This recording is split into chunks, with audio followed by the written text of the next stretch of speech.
Чадраа балын лодой дамб. Шаргачин.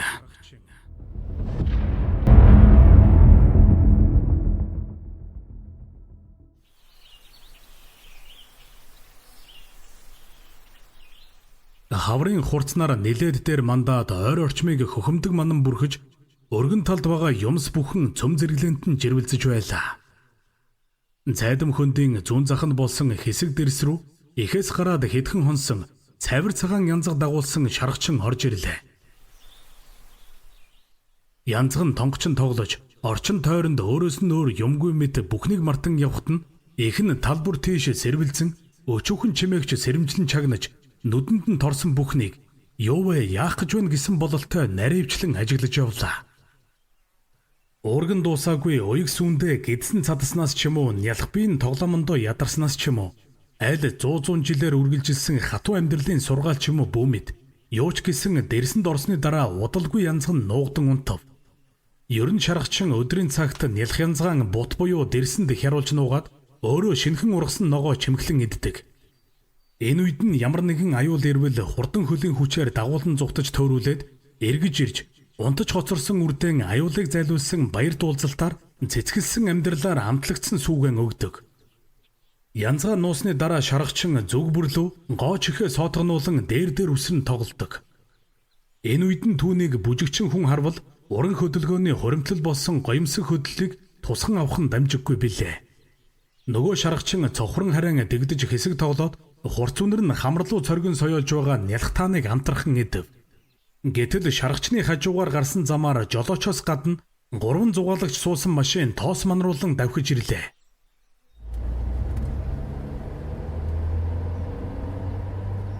Хурдлан яваа машин дотор архины ихүн үнэр тамхины гашуун утаатай холилдон ханхалж жолоочийн ард талд суусан хүнээс бусд нь нэлээд цогцсон тул нүдэн чиглэсэн эмгүй гөлөлзөн эргэлдэж толгой нь моторын жигд ажиллагаатай цохилтонд нийлүүлэх гэсэн юм шиг л хаялан ганхаж явлаа. Хэрвээ жолоочийн хажууд суугч тамхиа ноцоох хэрэг гараагүй бол шаргачин ихүр хоёр гашуун зовлонд учралгүй өнгөрч болох байсан билээ. Гэтэл тамхиан асаалгах гэж жолооч руу ихслэн харсан нүднийх нь үзүүрт талд идэж байгаа ганц шаргачин харагдав. "Ой тэрийг хараа. Зэр!" гэж хашгирахт нь яг хойно суугч угсгэн "Хаана?" гэж хариу хашгираад нойрмог нүдээр тал бүхэн рүүгэн харлаа. "Янзахтай шаргачин бололтой. Тэгээд ч үдийд эднийг агнаж болохгүй гээд цаазалсан шүү дээ." гэж жолоочийн ард суугч хэлв. "Зугаалж яваа бидэнд ямар хамаатай юм бэ? Буудчил байвал барав. За бэлтгэрэй." гэж жолооч нь хэлээд машинаа эргүүлж чимээнээс цочин сэрэмжилсэн шаргачны зүг хурдлан давхилаа.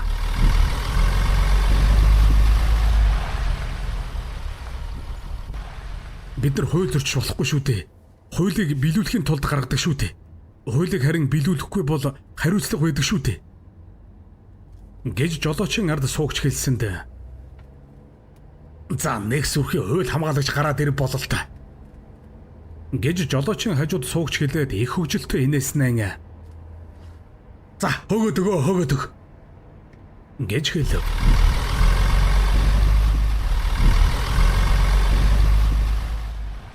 Уул талд нь янз нь унтаж байгаа тул ирж байгаа аюулыг холдуулан зайлуулах гэж шаргачин өргөн цагаан тал руу дэгдэн үсэрч гоо чихэн солбон цойлон давхив. Цонхоор нь буунууд шорволцсон гарсан машин зэрийн хойноос байдаг хурдаараа довтлон ирлээ. Хурдан хөлдөн гүн итгэсэн шаргачин дүүлж дөрвөн хөл нь газар хүрч байгаа хэсэг нь үл мэдэгдэн хурдлаваа. Гэвч энэ удаад түүний хойноос эцэстэн булчин шөрмөстэй амтэн хөөж байгаа биш. Эцэд цуцхыг үл мэдэх хурдан хөлөг унаж будаан сумаар зэвсэглээд гүйцэгдэхгүй зовоон зугтаж байгаа зээрийг юу болсон ч алах ангийн шунал оргилсан дайсан мөрдөж яваа тул эдий хүч тавин хурдлавч холдож хоцрохгүй харин улам ойртов.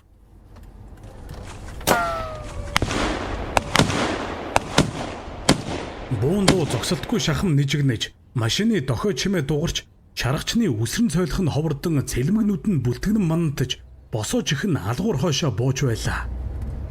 Машин дотроос хар барамт нь оногдохгүй нэ.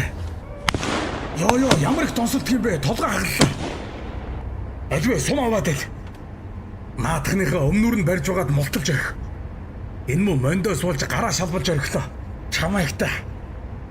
Гэх зэрэг дуу сонсогдож байлаа. Гагцгүй жолоочийн ард хөдөлгөй суугаад хөмхийгөө 100 салхинд баг зэрэг ганцхан нүрэн барайлхан барьж ядсан занал хийлэл нүдэнд нь туяарсан нэг хүн дуугаралгүй. Толгоогоо цохих гараа шалблах чинь юу ч биш. Харин гимгүү амьтны амьдралаар хууль зөрчиж тоглон эрхлэгч нь дэндэж байна. Гэж сэтгэлдээ дахин шивгэнэн явжээ. Үнэндээ хөөгчдөд энэ явдал богино хугацааны хөгжилтэй тохиол байсан бол шаргачнд 2 амны төлөө хийж байгаа ширүүн тэмцэл байжээ. Шаргачин уул руу зугтсан бол өдийд мөрөгчөөсөө салж өчсөн булчингаан амруулаад хярсан үр рүүгэн гэлтрэн явж болох байсан. Гэтэл шаргачин хөөх тусам зах хязгаар нь үл мэдгдэх өргөн талын гүн рүү тэмүүлж байв. Хичнээн километр хөөснийг хинж мэдсэнгүй. Хэд дахин буудсныг хинж тоолсонгүй. Эцэстэн шаргачин 2 чихэн шилэндээ нааж амаа ангаан богинохон сүлэн хавчин давлан урсах жиг хөдөлгөөнөө алдаж өндгөнөн цогих буюу заримдаа бүр шогшдог болов. Бууны сум цайран эхэлж байгаа бөксийг нь сийчин оноод ухаан ягаан цус хонгыг нь дагаад урсаж эхлэв. Гэвч шаргачин сүүлчийнхээ хүчийг дайчлан харайсаар байв. Амьдралдаа хэд хэдэн янзхыг бойжуулан торниулж төмөн бэрхшээл мянган саадыг давж гарсан энэ шаргачин хөөсөн дайсныг хурдан хөлийнхөө хүчээр зайлуулад унтсан үрдэн эргэн очиж байсан удаа олонтой нэргэлзээгүй. Учир нь зээр ямар ч амьтанд өчүүхэн ч хор хүрэгдэггүй боловч түүний дайсан мундах биштэй.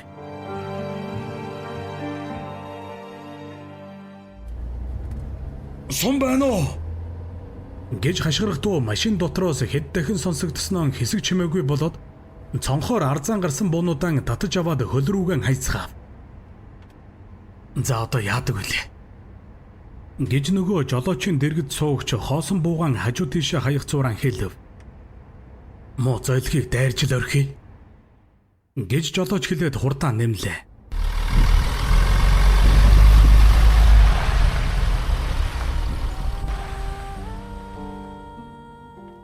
Амьд гарч янзгандаа иргэн очоод язарч чинэрсэн дэлэнгийн хөхүүлж учирлаар гэрэлтсэн хайраар янзганыхаа годгонон тоглож байгаа жижигхэн сүлийг нь үнэрлэх хүсэл их боловч хөшиж зангирсан хөл нь урагшаа хөдлөхгүй болоод бүх бие нь салганан амьсгалан цээжиндээ багтахгүй оволцсон саяхан үдсгэлэн болон сэрвэлзэж байсан 2 чихэн дараа болон дэлдэгнээд эцсийн эцэст өөрийн ирэхгүй сүгдэн шургачиж хэвтлээ. Машин зогслоо. Хэдэн цаг зүгтаж зовоосон зөрүүд муу шаргачин амьдараа гарт орох болсонд баярлсан 2 инээлтэн гарч ирлээ. Хэрвээ суваа шаргачин буюу оон байсан бол хөшиж нугараад мод болсон хөлөө хүчлэн тэнэлгэж босоод зүгтаж чадахгүй байсан бизээ. Гэвч энэ шаргачин тийм биш болохоор ухсгийн босоод манран хөхөрч байгаа нүдэн бүлтгэнүүлэн шогшив. Тэд явгалан хөөсөн боловч барьж чадсангүй. Гүйцэгдэхгүй байгаад нь уурлан бачимдаж том чулуугаар шидсэн боловч онсонгүй. Тэгэд тэд хараал тавин буцаж машиндаа суугаад дахин хөөв. Хөөрхий шаргачин дахин шургачин сөгдөн хэвтэв. Машин түүний дээгүүр өнгөрөхдөө өрөөсөн дугуйгараа дайрлаа.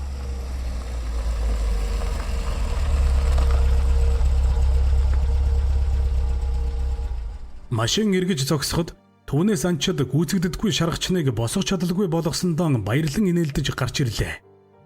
Тэрий хадан хөвцөн бөгөөд бүх бие нь үхлийн өмнөх чичрэлтээр татхнаж байгаа шаргачин эцсийн хүчээ дайчлан янзг нуусан зүг рүү амьдралын оч орхин хаяж байгаа нүдэрэн харлаа. Гүйцэгдэхгүй оногдохгүй байх чинь яагаа вэ? Гэж нэг нь хэлээд нөгөө нэг нь шаргачны дэргэд ташаагаан тулж хангалцаж зогсоход шаргачин дахин өндөж янзг нь амгалан сайхан унтаж байгаа зүг рүү дахин харах гэтэл хүнд төмөр Мануэл толгой руу тас хийтэл бууж эцсийн амьсгал нь тасарваа. Жолооч нүд рүү Мануэлний үзүүрээр хатгаж үзснээр тайлгаач болжээ.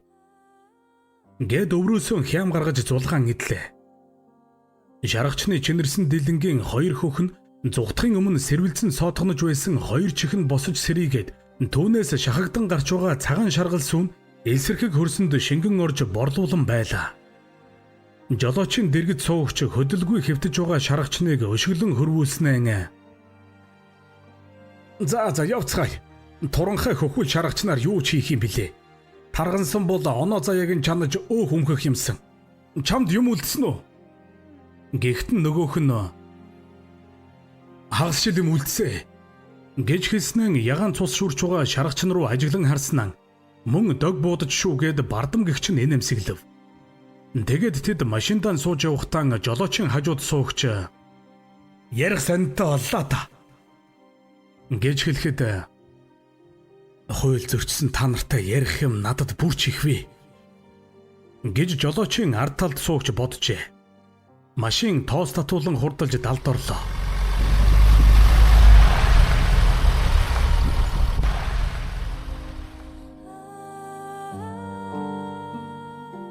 Дээр мандсан нарны гэрэл шаргачны дээрээс жигнэн ямар ч анир чимээгүй өргөн тал мэлтийн тэнгэрийн хаяанаас том гэгчийн хартаас алгуур дэвсээр улам тодрон гарч ирлээ. Шаргачин